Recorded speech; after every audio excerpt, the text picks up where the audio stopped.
Hey y'all, welcome back to my channel. My name is Katrina and this is Katrina Reads.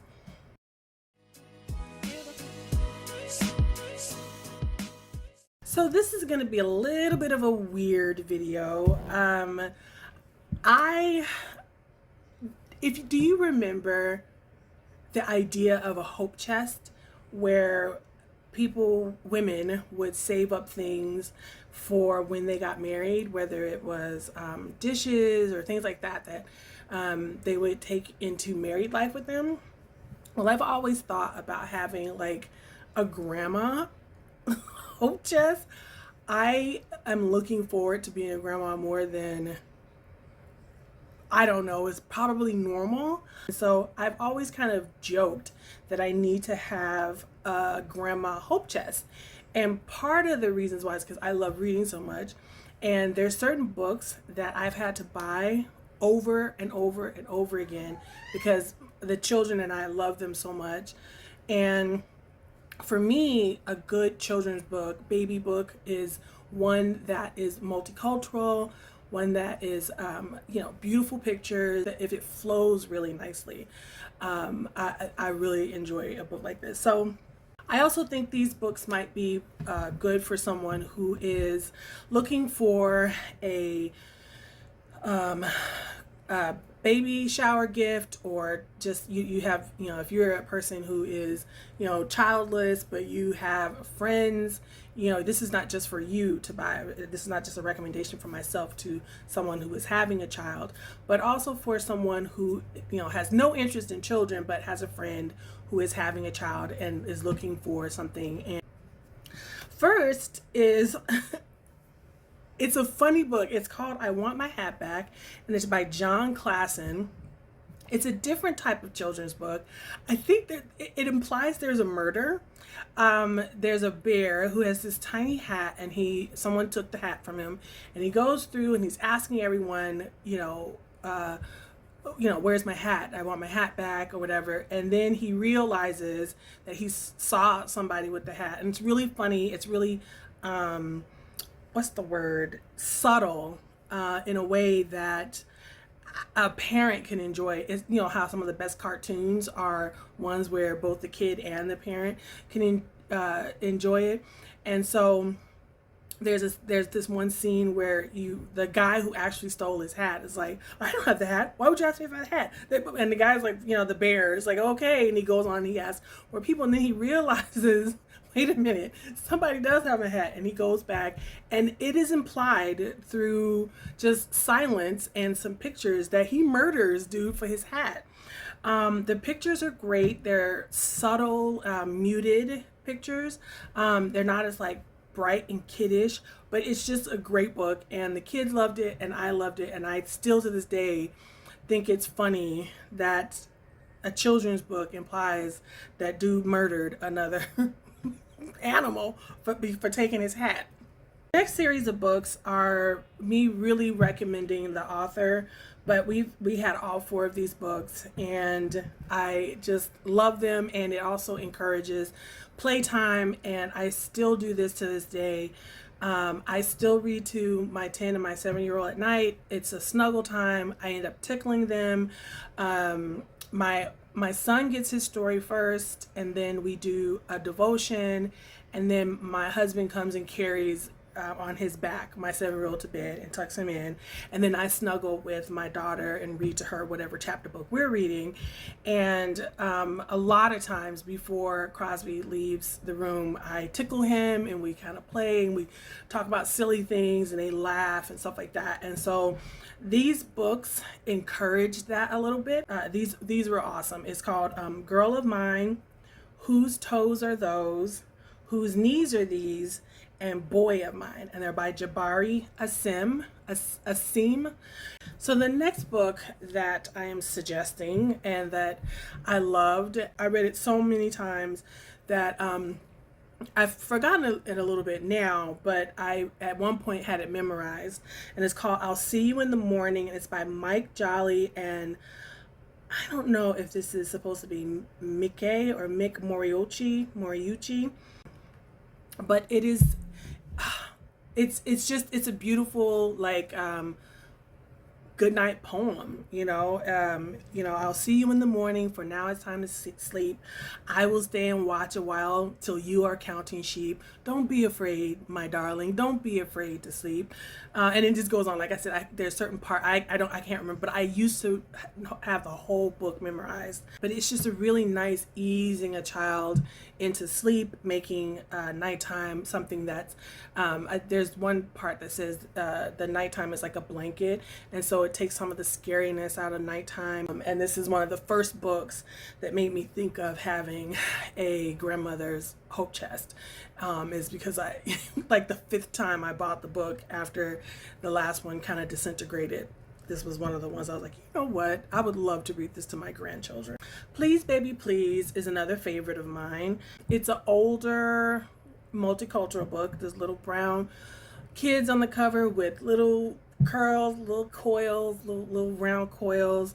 It was written in 2002. So still, the older ones were still toddlers. Spike Lee and his wife, Spike Lee, the movie director, and his wife wrote this. Kadir Nelson is the one who illustrated. It goes throughout the day, the whole day, and I think the kids could recognize their day in it. It's from getting up in the morning, eating their food, to lunch, to taking the nap, to not being naughty in the tub, and all of that. So they would kind of giggle, and they like it's not a rhyming book, but there's a rhythmic jazziness where it's what's the word? It's like, how jazz can be unexpected. That's how this book is. Don't Let the Pigeon Drive the Bus by Mo Willems is a favorite of my son's. He laughs out loud every time I read this. Like I said, he's 7 and he still cracks up at the antics of this pigeon. And so I just like that he laughs so much at it. I don't necessarily it's not a chore to read it. It's not a chore to read it multiple times, and it's actually nice to hear my son laughing. As he has a hard laugh. He has a deep, hard laugh when when this pigeon is begging this dude, and he participates sometimes, and I like that. I like when books elicit a participation from a child. And this is one where the bus driver is asking the child to not let the pigeon, and my son will go, the pigeon will ask, can I get on the bus? No. So I love that. So that's really, and so I think that would be also a good book for a nursery teacher or someone who nannies or something to read to a group of kids, because you will have the kids yelling back and participating, and that would be fun. I would imagine that would be fun as well. So Don't Let the Pigeon Drive the Bus, and I think there's a couple of other ones that are like this by Mo Willems. It's so interesting because I didn't realize this book was written in 2003 because it has this really old look to it. Just looking at the pigeon, it looks like something that was really classic from the 60s. And even the way the bus driver is, he looks like a milkman from the 60s or whatever. But anyway, that's an aside. The Napping House is a classic book. It's from 1984. It's written by Audrey Wood and Don Wood. And it's like I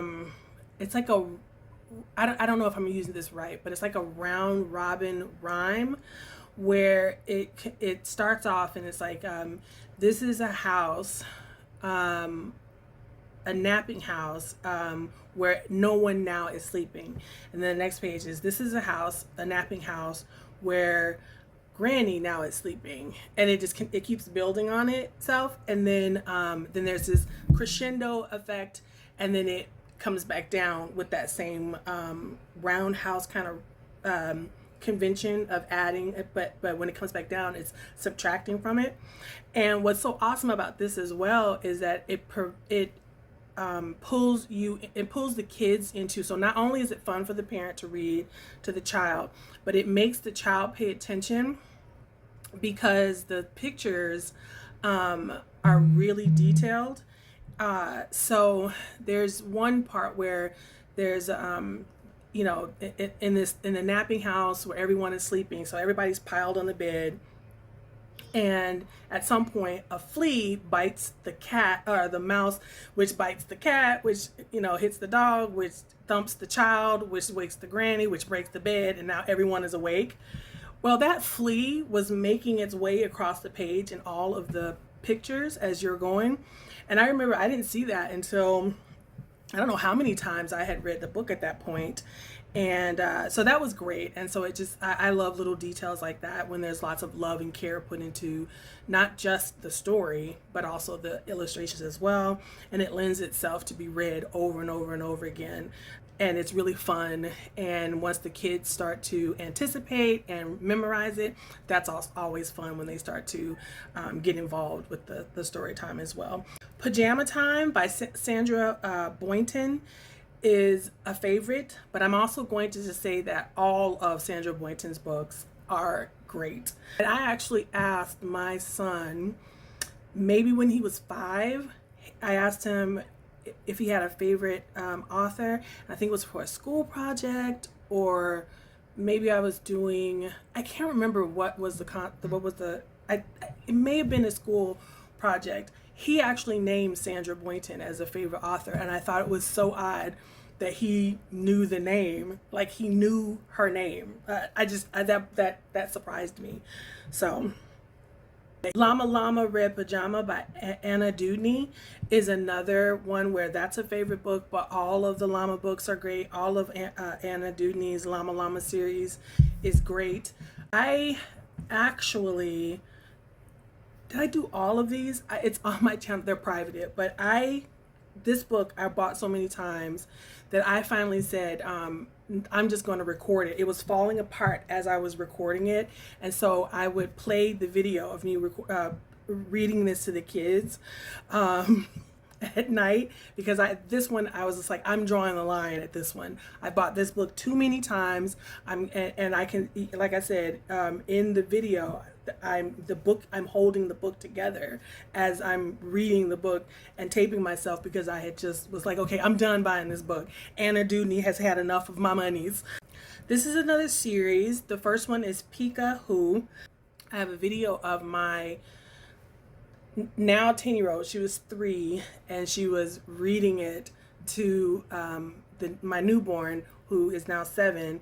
And it's so simple. She could just say the page. You know, there's one word on each page, and the clues are all, the context clues are there. And that's just such a nice memory to have that video. And it's so simple, and they love it, and they love anticipating the word that's coming up, because, like I said, it's like it says Pika, and then you have the little, you know, eyes, you know, peeking out, and it's like who, so it's an owl. And the kids, you know, they really love participating with the book, and it becomes one of their first books that they read. And I just remember her being so proud of herself because she was reading to her baby brother, and it's such a sweet memory. So this is a lovely book, and it's a series of books. There's like 5 of them now. We had stopped by the time my kids were old. We got to PeekAZoo. But there are PeekABoo, PeekAChoo-Choo, PeekAMoo now. So those are some of my favorite children's books. Those are books that I would start collecting. I heard that I was going to be a grandma. I haven't decided on my grandma name yet. Should I be Gigi? I don't know. I haven't figured that out. If you made it to the end of this video, let's let our emoji be a baby.